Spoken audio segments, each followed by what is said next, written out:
राम ही केवल प्रेम प्यारा, जान लियो सो जाननहारा। यकीनन भगवान राम का नाम अद्भुत है और भगवान राम का नाम जीवन में उतारने के लिए कई सारी विधाएं हैं। अगर राम का नाम आप जीवन में उतारते हैं तो यकीनन आपका जीवन सार्थक हो जाएगा। राम के अस्तित्व को और राम के आदर्शों को जानने समझने के लिए हमारे साथ आज योगेंद्र माधव भारद्वाज जी हैं। वो राष्ट्रीय स्वयंसेवक के जिला प्रचारक रहे हैं। आजकल श्री राम कथा के माध्यम से जन जागरण में जुटे हुए हैं। हम उनसे समझेंगे कि आज के परिवेश को देखते हुए राम जी का कितना महत्व और राम से हमें क्या सीखना चाहिए। सर, सबसे पहले तो न्यूज़ सर्किल में आपका स्वागत है। जी, राम राम। सर, सबसे पहले तो ये बताइए कि आज की जो लाइफ स्टाइल है, आधुनिक युग है, बच्चे आधुनिक होते जा रहे हैं, डिजिटल का युग है, राम को हम कैसे देखें? देखो, सबसे पहले तो मैं प्रारंभ में राम जी का नाम लूँगा। सभी को राम राम जी। चैनल के माध्यम से मैं सबको बताना चाहूँगा, एक छोटी सी कथा है जिसमें डिजिटल और जो अपनी प्राचीन जो विद्याएं हैं उनके विषय में। जी।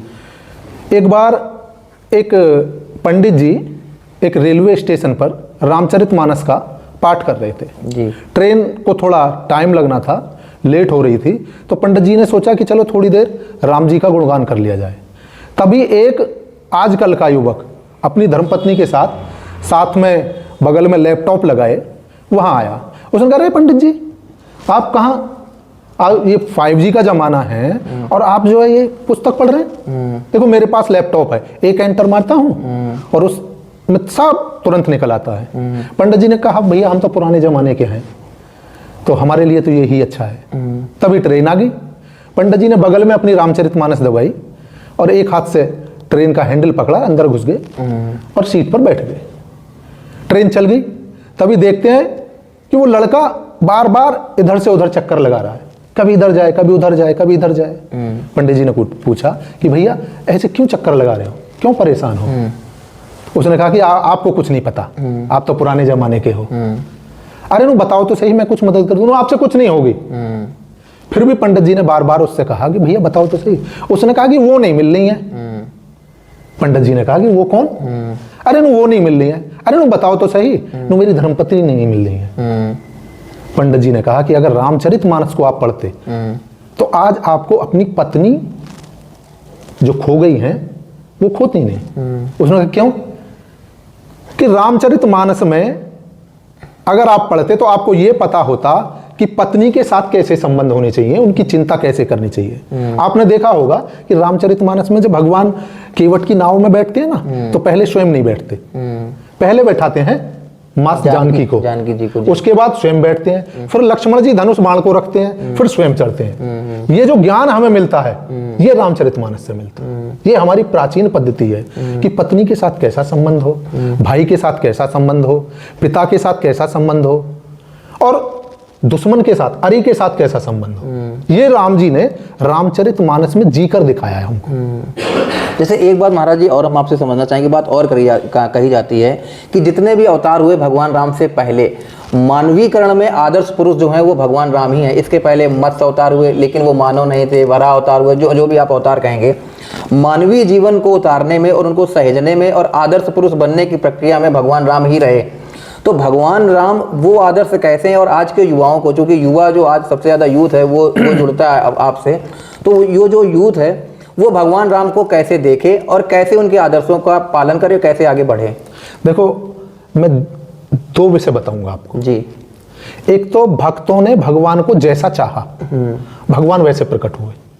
अगर मैं चाहूंगा कि भगवान पत्थर में से प्रकट हो जी, और मैंने अपने अंदर वो क्वालिटी उत्पन्न कर ली, तो भगवान पत्थर में से प्रकट होंगे, जैसे प्रहलाद जी ने किया, नरसिंह अवतार। जी जी।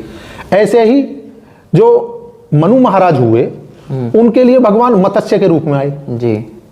ऐसे ही जो भगवान के जो क्या नाम, जय और विजय, दो द्वारपाल थे जो आगे चलकर राक्षस हुए, हिरण्यकश्यप और हिरण्याक्ष, तो उनको तारने के लिए भगवान ने जन्म लिया। तो ऐसे ही ये भक्तों के ऊपर है, वो किस रूप में भगवान को प्रकट करना चाहते हैं। कलयुग में भी बहुत सारे ऐसे भक्त हुए हैं जिनके लिए भगवान प्रकट हुए हैं, चाहे वो नरसिंह जी के लिए हो, तो नरसिंह जी के लिए तो भगवान क्या नाम है, उनके भात भरने के लिए प्रकट हो गए। ऐसे ही आप मीरा जी के लिए देख लो, तो भक्तों ने जैसा चाहा। भगवान को क्या प्रिय है? भगवान को प्रेम प्रिय है। प्रेम से भगवान को आप किसी भी रूप में प्रकट कर सकते जो हैं। शुरुआत में कहा था राम है केवल प्रेम प्यारा। अच्छा महाराज जी, एक चीज समझना चाहेंगे, तकरीबन 400-500 साल का एक संघर्ष रहा, अयोध्या में राम मंदिर की स्थापना हुई और भव्य तरीके से स्थापना हुई। हम क्या माने कि हम जो अयोध्या में राम मंदिर की स्थापना हुई उसको लेकर आपके क्या विचार थे कि इतना हमें संघर्ष क्यों करना पड़ा? एक 5 सहस्त्र शताब्दी बीत जाने के बाद भव्य रामलला के मंदिर की स्थापना हुई, जबकि राम तो रोम रोम में है भारत के। देखो, इतना हमें समय क्यों लगा? देखो, मैं ये कहूँगा कि ये हिंदुओं के मस्तक पर एक कलंक था, और एक ही कलंक नहीं है, ये 33,000 कलंक अब भी, यानी कि 32,999 कलंक अब भी हिंदू समाज के मस्तक पर लगे हुए हैं जी, जिनको हटाना है जी। उसमें चाहे कृष्ण जन्मभूमि है, काशी विश्वनाथ है, या अभी जो है हरिहर मंदिर जिसको हम कहते थे संबल में जी। अब आप ये बताओ कि हरिहर मंदिर नाम ही ऐसा है जिसमें भगवान शिव और भगवान नारायण का नाम है। ऐसे ही अनेक, आप किसी भी गांव में जाएंगे, किसी भी नगर में जाएंगे, अनेकानेक ऐसे मंदिर हैं जिनके ऊपर मस्जिद हैं। तो ये कलंक हैं। इन कलंकों में पहला जो अभी शुरुआत हुई है वो राम मंदिर के रूप में हुई है। तो उसके लिए मैं धन्यवाद देना चाहता हूं उन भक्तों के लिए, उन राम भक्तों के लिए जिन्होंने अपना सर्वस्व अर्पण कर दिया, चाहे उनमें कोठारी बंधु हो, अनेक अशोक सिंघल जी हो पूज्य, तो ऐसे अनेक अपने राम भक्त हुए हैं। अभी ये जागृति उत्पन्न हुई है, आध्यात्मिक चेतना जो है अब उत्पन्न हो रही है। जी, आप ये देखो कि अगर आप बागेश्वर धाम जी की कथा में जाएंगे जी, तो आप देखेंगे 2.5, 3 लाख, 4 लाख भक्त आ रहे हैं। पहले आपने देखा होगा कथाएं होती थी तो मुश्किल से मुश्किल 100, 200, 500 माता बहनें आती थी। लेकिन अब देखो, अभी प्रदीप मिश्रा जी की कथा हापुड़ में हुई, 2.5 लाख, 3 लाख लोग नित्य वहीं रहते थे, उनका भोजन वहीं होता था। तो ये जागृति कहां से आई है? जैसा हमारा राजा होगा वैसी ही प्रजा होगी। आज हमारे मोदी जी राजा हैं, वो जाते हैं केदारनाथ, बद्रीनाथ, काशी विश्वनाथ, तो जनता भी उनके पास साथ जाती है। राजा को देख रहे हैं ना, ऊपर वाले को देखकर नीचे वाला वो चलता है। पहले जो राजा हुए वो डरते थे, वो ये सोचते थे कि कहीं जो मुस्लिम जो है वो नाराज ना हो जाए। लेकिन हमारे जो इस समय राजा हैं वो एकदम बिल्कुल अपने धर्म में अडिग। अच्छा, दूसरा महाराज जी, आप मथुरा, आपका प्रवास रहता है, मथुरा आप रहते हैं, तो कृष्ण जन्मभूमि का क्या मसला, उस पर क्यों विवाद है? देखो, कृष्ण जन्मभूमि आप अगर वहां जाएंगे और उसके दर्शन करेंगे और अंदर जाएंगे जहां भगवान का विग्रह है जी, तो देखेंगे कि मस्जिद बिल्कुल घुसी हुई है। वो जो है वो घुसी हुई है। तो उससे ही अंदाजा लगा सकते हैं कि यहाँ पहले क्या रहा होगा। रही बात कि वहां मूर्तियां पाई गई, तो भैया मंदिर में मूर्ति ना होंगी तो और क्या होगा?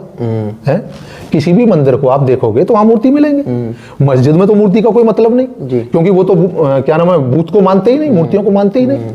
तो वहां अब जितनी भी मस्जिदें हैं पुरानी, आप सबको उखड़वा लो, क्योंकि ये जितने भी ढांचे बने हैं ये ऊपर बने हैं। उन लोगों ने नीचे का कुछ नहीं किया। जो क्या नाम है, बुनियाद थी, उस बुनियाद को नहीं उखाड़ा, बुनियाद के ऊपर ढांचा बनाया है। न्यू वही रही, जो न्यू है वो वही रही बस। तो उसमें तुम सबको खुदवा लो, सब में मूर्तियां मिलेंगी, अपने जो क्या नाम है भारतीय संस्कृति के जो चिन्ह हैं वो सब मिलेंगे। तो ऐसे ही ये कृष्ण जन्मभूमि है जी। इसको आप खुदाई जो करी गई है उसमें मूर्तियां तो मिलेंगी, मूर्तियां मिल रही हैं। एक बार वहां भी सर्वे करा लेना चाहिए, बिल्कुल होना चाहिए। और मैं तो ये कहूंगा कि अब से 500 वर्ष पुराने जितने भी मंदिर हैं, मस्जिदें हैं, सबकी खुदाई होनी चाहिए। मतलब सब मंदिर हैं हमारे। आपने बहुत बड़ी बात कही है। 500 साल, 1000 साल पहले, हाँ, जितने भी हैं जो सब में मिलेंगे। 1000 साल की ड्यूरेशन में जो भी ढांचे बने हैं, बिल्कुल, जो भी भवन बने, उनका सर्वे होना चाहिए। ये बड़ी बात। ये केवल इनको ही नहीं कह रहा मैं, आप ताजमहल की करा लो, कुतुब मीनार की करा लो, ये जितने भी इनके मकबरे हैं उनको उखड़वाओ। विष्णु स्तंभ की बात कही, बिल्कुल, कुतुब मीनार विष्णु स्तंभ था। तेजो महल ताजमहल है। अच्छा महाराज जी, एक चीज और बताइए, वृंदावन में भी कहा जाता है, वृंदावन में भी मुगल काल में बहुत सारे मंदिर ध्वस्त किए गए जी, तो उसका क्या इतिहास, उसका क्या रिकॉर्ड अपने पास, क्या क्या साक्ष्य है? देखो, मैं एक साक्ष्य देना चाहूंगा।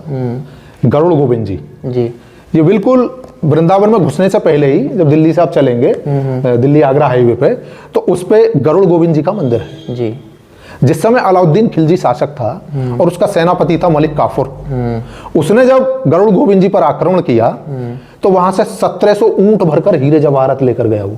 अच्छा, 1700 ऊंट। इतना हमारे जो मंदिर थे इतने धनवान थे। और मूर्ति क्यों बच गई? क्योंकि पुजारियों ने उस मूर्ति को, गरुड़ गोविंद जी की मूर्ति को उठाकर सरोवर में डाल दिया, जो इस समय वहां उपस्थित है मूर्ति गरुड़ गोविंद जी मंदिर में। आज भी आप जाओगे तो वहां देखने को मिलेगी। तो ऐसे ही गोविंद देव जी का मंदिर है, मदन मोहन जी का मंदिर है। मदन मोहन मंदिर में तो आप जाइए तो ऊपर का गुंबद आज भी टूटा है, वो लगता है। बिल्कुल, गोविंद देव जी का भी जो मंदिर है उसकी 3 मंजिल जो टूटी हुई है। तो ऐसे अनेक स्थानों पे, मथुरा में, वृंदावन में ऐसे अनेक मंदिर आपको मिलेंगे। मतलब ये जो अगर कहा जाए कि मुगल काल में ये सनातन धर्म के ऊपर हमले किए गए, ये क्या सच है? इसको मानना पड़ेगा। ये मुगल ही नहीं, जब से यहाँ मुस्लिम आए तब से, और जब तक रहे तब तक। आप ये देखो, ये जितनी मजारें हैं क्या है, ये आप रोड पे मजार बना देते हैं, ये क्या है? इनमें सब में सब हिंदू मूर्ख हो गए हैं जो इन मजारों पे जाते हैं। ये कोई हमारे, अरे जो जीवित कुछ नहीं कर सका वो मर के क्या करेगा? है? तो ये जितने भी मंदिर हैं, मजारे हैं, ये पहले टाइम में ये सब हमारे मंदिर थे। जितनी मस्जिद और मजार हैं, ईदगाहें हैं, ये सब हमारे मंदिर थे। उनको ये इन्होंने कब्जा किया। अच्छा महाराज जी, एक चीज़ और समझना चाहेंगे कि राष्ट्रीय स्वयंसेवक के आप जिला प्रचारक रहे हैं संभल में भी, संभल प्रांत में भी। संभल का क्या सच है, हमें जरा, हम जो दर्शक हैं वो जानना चाहते हैं कि संभल का वास्तविक सच क्या, चूंकि आपने अंदर से चीजों को देखा था। बिल्कुल, देखो संभल अगर आप जाओगे और किसी भी व्यक्ति से आप पूछोगे तो सबसे पहले बताएगा कि संभल में 67 तीर्थ हैं जी। तीर्थ क्यों है? क्योंकि बताया गया शास्त्रों में, आप भागवत जी पढ़ो, आप जितने भी अपने 18 पुराण हैं उनको पढ़ो, स्कंद पुराण में जिक्र आता है। तो उसमें बताया गया है कि अगला जो हमारे भगवान नारायण का जो जन्म है वो संभल में होगा, कल की भगवान के रूप में जी। तो वहां 67 तीर्थ हैं और उनमें 27 कूप हैं। कूपों का क्या मतलब है? कि कूपों में से जल लो और तीर्थों पर चढ़ा दो। ऐसे ही वहां रुकने के लिए तीर्थ यात्रियों को रुकने के लिए सराय हैं जी। ये हमारा प्राचीन मॉडल था कि मत तीर्थ पे जाएंगे, जल चढ़ाएंगे और वहीं अगर रात्रि होगी सराय में रुकना। तो वहां 67 तीर्थ का मतलब जहां मस्जिद है, जहां जो मुस्लिम ये कह रहे हैं कि हमारी नगरी है, तो वहां तीर्थों का तो मतलब ही नहीं होना चाहिए। 67 तीर्थ एक ही स्थान पे। मैं वहां रहा हूं, तीर्थों में खूब दर्शन हुए, लोग जाते हैं वहां और पूरे संभल की परिक्रमा करते हैं। जैसे 84 कोस की वृंदावन की परिक्रमा होती है मथुरा की, वैसे ही संभल की परिक्रमा होती है। और लोग घर से निकल कर जाते हैं और जगह जगह स्थान उन 67 तीर्थों पर कूपों पर होते हुए, दर्शन करते हुए उस यात्रा को पूर्ण करते हैं। अच्छा, प्राचीन नगरी है। तो ये कहा जाता है कि जो कूप थे वहां पे पहले, आज के 20-25 साल पहले वहां पे हिंदू लोग पूजा पाठ करते हैं, वो बंद करा दिया गया। तो ये क्या मतलब एक साजिशन किया गया, ऐसी कुछ सरकारें रही कि आप क्या कहना चाहेंगे इस पे? बिल्कुल साजिश हुई है, ये बिल्कुल उन्होंने सोच समझ कर किया है। और उसमें हमारा जो हिंदू समाज है उसकी भी मैं जो है गलती मानता हूं कि वो निष्क्रिय हो गया। क्योंकि जब हम सक्रिय रहेंगे तो किसी की हिम्मत नहीं कि वो उसको निष्क्रिय कर दे, उस स्थान को खत्म कर दे, नष्ट कर दे। हम निष्क्रिय हो गए, ये हमारा बहुत हिंदू समाज की जो है क्या नाम है कमी रही है। लेकिन अब जागृत है, इस समय हिंदू समाज जागृत है और जो हमारे ऐसे स्थान नष्ट हो गए हैं या जीर्ण शीर्ण हो गए हैं उनको दोबारा भव्यता देने के लिए हिंदू समाज खड़ा हो गया है। अच्छा, दूसरा महाराज जी, एक आखिरी सवाल आपसे। आपको यूथ सबसे ज़्यादा सुनते हैं, युवाओं में आप सबसे ज़्यादा लोकप्रिय हैं, तो जो देश का यूथ है जो आपको सुन रहा है अभी, उन यूथ के लिए आप आध्यात्मिक चेतना के तौर पे क्या क्या कहें? युवा अपना भविष्य कैसे संवारें और ऐसी कौन सी लाइफ स्टाइल युवा लें जिनसे उनका जीवन जो है वो सार्थक हो जाए? देखो, उसके लिए मैं भगवान राम के लिए नहीं कहूँगा जी, मैं कहूँगा भगवान कृष्ण के लिए जी, जिनके हाथ में चक्र है और वो ऐसे योद्धा हुए। उस जमाने में केवल 3 ही योद्धा थे ऐसे जी, जो एक हाथ से उसको चला रहे हैं रथ को और दूसरे हाथ से धनुष बाण। ऐसे भगवान कृष्ण, दूसरे उनके गुरु शांदीपनी और तीसरे शांदीपनी ऋषि के गुरु भगवान परशुराम। अच्छा, ये 3 हुए हैं जो रथ को हाँकते हुए दोनों हाथों से धनुष बाण चल रहे। ये जितने भी हमारे कथा व्यास हैं, धर्माचार्य हैं जी, ये क्या करते हैं कथाओं में कि भगवान की केवल रासलीला दिखाते हैं और भगवान की जो वीरता है उसको छिपा लेते हैं। जबकि आप देखिए कि रासलीला कितने वर्ष की होगी भगवान ने। 11 वर्ष की अवस्था में तो भगवान ने कंस को मार दिया, 6 दिन की अवस्था में पूतना को मार दिया जी, 6 महीने की अवस्था में तृणावत को मार दिया। ऐसे कितने ही राक्षसों को मारा। वीरता का कोई बखान नहीं है, केवल रास रचाना और वही कथाओं में झांकी निकालना। ये अरे वीरता बताओ ना, भगवान कृष्ण की वीरता क्या ही। 18 अक्षौणी सेना महाभारत के युद्ध में समाप्त हुई जी। लेकिन अकेले भगवान कृष्ण ने जरासंध की 22 अक्षौणी सेना को नष्ट किया जी। वो जरासंध बार बार इकट्ठी करके लाता दुष्टों की सेना को, भगवान नष्ट करते। तो वीरता दिखानी चाहिए ना जी। जब से हम कहना नहीं चाहिए, कुछ शांति दूतों की जो कही हुई वाणी के पीछे चले हैं कि एक गाल पे कोई झापड़ मार दे तो दूसरा कर दो, तब से हमारे अंदर से वीरता समाप्त हो गई है, सहिष्णुता ज्यादा आ गई है। सहिष्णुता ज्यादा आ गई है। जबकि हमारे यहाँ अगर आप देवताओं को भी देखेंगे, देवताओं को तो छोड़ो, देवियों को भी देखेंगे तो उनके एक हाथ में माला है तो दूसरे हाथ में भाला है। चाहे दुर्गा का रूप देख लो, 8 हाथ हैं, सब में किसी ना किसी में आपको कोई ना कोई शस्त्र दिखेगा। अगर एक हाथ में कमल है, एक हाथ में माला है, दूसरे हाथ में धनुष बाण है, चक्र है, तलवार है, शस्त्र है, गदा है। हाँ, शस्त्र है। हाँ। अच्छा, एक बात महाराज जी और कही जाती है, वीर भोग्या वसुंधरा, कि जो वीर हैं वही वसुंधरा का भोग करेंगे, तो हमारे श्लोकों में कहा जाता है। आप बैठे हैं तो एक सवाल हम आपसे पूछना चाह रहे हैं, बहुत मन था ये। राधा रानी को लेके बड़ा विवाद होता है, कुछ कथाकार हैं जो ज़्यादा व्यूज़ के चक्कर में या कहें कुछ ज़्यादा पब्लिसिटी के चक्कर में राधा रानी को लेके सवाल खड़ा कर देते, उनके लिए आप क्या कहेंगे? राधा रानी देखो भगवान की आह्लादनी शक्ति है जी। जैसे भगवान श्री राम की माँ जानकी है, वैसे ही भगवान श्री कृष्ण की माता राधा है। तो वो उसके विषय में कुछ सोचना नहीं चाहिए, वो हमारी माता है, जगत जननी है। बस इतना ही सोचो कि वो हमारी जगत जननी है। उनके ऊपर ये विवाद जो है ये लोगों की मूर्खता है, क्योंकि जो हमारी माता है, माता के ऊपर तो विवाद करना ही नहीं चाहिए, क्योंकि उनसे ही हम उत्पन्न हुए हैं, उनमें ही समाएंगे, और उसके लिए अगर हम विवाद उत्पन्न करते तो हमारी मूर्खता है। आप देखेंगे कि इस समय जो बहुत बड़े संत हैं अपने वृंदावन के, प्रेमानंद जी महाराज, उनकी 20-25 वर्षों से किडनी खराब है दोनों जी, और वो राधा जी के भक्त हैं। उन पर राधा रानी की ऐसी साक्षात कृपा है कि वो जीवित है। पूरा वो अपना दिनचर्या निभा रहे हैं, सुबह से लेके और रात्रि 10 बजे तक, 11 बजे तक वो पूरी दिनचर्या है उनकी। तो ऐसा क्यों है? क्योंकि राधा रानी की साक्षात कृपा है उन पर, हर किसी पर नहीं होती, जो उसके लायक होता है, जिसमें क्वालिटी होती है। और क्वालिटी कैसे होती है? जब अपना अहंकार को आप माइनस में ले जाएंगे। जहां अहंकार समाप्त हुआ, वहां समझ लो आप पर राधा रानी की कृपा हो जाएगी। ऐसे कितने भक्त हैं, मेरी तो कितने लोगों से मिलना होता है, साक्षात उनके अनुभव में पूछता हूं तो वो बताते हैं कि सब राधा रानी की कृपा है। वृंदावन में तो हर घर में, आप ये देखो, मथुरा वृंदावन में जाते हैं, पूरे देश में आप घूमते हो, सब जगह आपसे राम राम कहेंगे, लेकिन वृंदावन मथुरा में क्या कहेंगे? राधे राधे। जबकि भगवान कृष्ण को कहना चाहिए कि हरे कृष्णा, जय श्री कृष्णा, लेकिन कोई नहीं कहता, कहते हैं राधे राधे। भगवान ने भी स्वयं कहा है, भक्तों ने पूछा कि प्रभु आप यहाँ के राजा हो और क्या नाम है, तो उन्होंने कहा भगवान ने कि मैं राजा नहीं हूं यहाँ का, राधा यहाँ की तो राजा जो हैं वो राधा रानी है, मैं तो उनके चरणों का दास हूं। तो हम महाराज जी ये कहना चाहेंगे, जो ऐसे कथावाचक हैं जो महज एक छोटी सी पब्लिसिटी के लिए राधा रानी पे विवाद खड़ा करते हैं, तो कुछ ऐसा बोलते हैं, उनके लिए आप क्या कहना चाहेंगे? देखो, और या जो भक्त हैं वो जो उनके प्रभाव में आ जाते, उनके लिए आप क्या कहेंगे? देखिए, मैं उनसे केवल हाथ जोड़कर विनम्र प्रार्थना ही करूंगा, उनसे निवेदन करूंगा कि ऐसा कोई भी वो अपनी वाणी से गलत वाक्य ना बोलें जो हमारे शास्त्रों से अलग है। क्योंकि कथा व्यासों के लिए भी ये कहा गया है कि व्यास भी वही बोले जो शास्त्र में लिखा हुआ है, शास्त्र से अलग बोलने का उसको अधिकार नहीं है।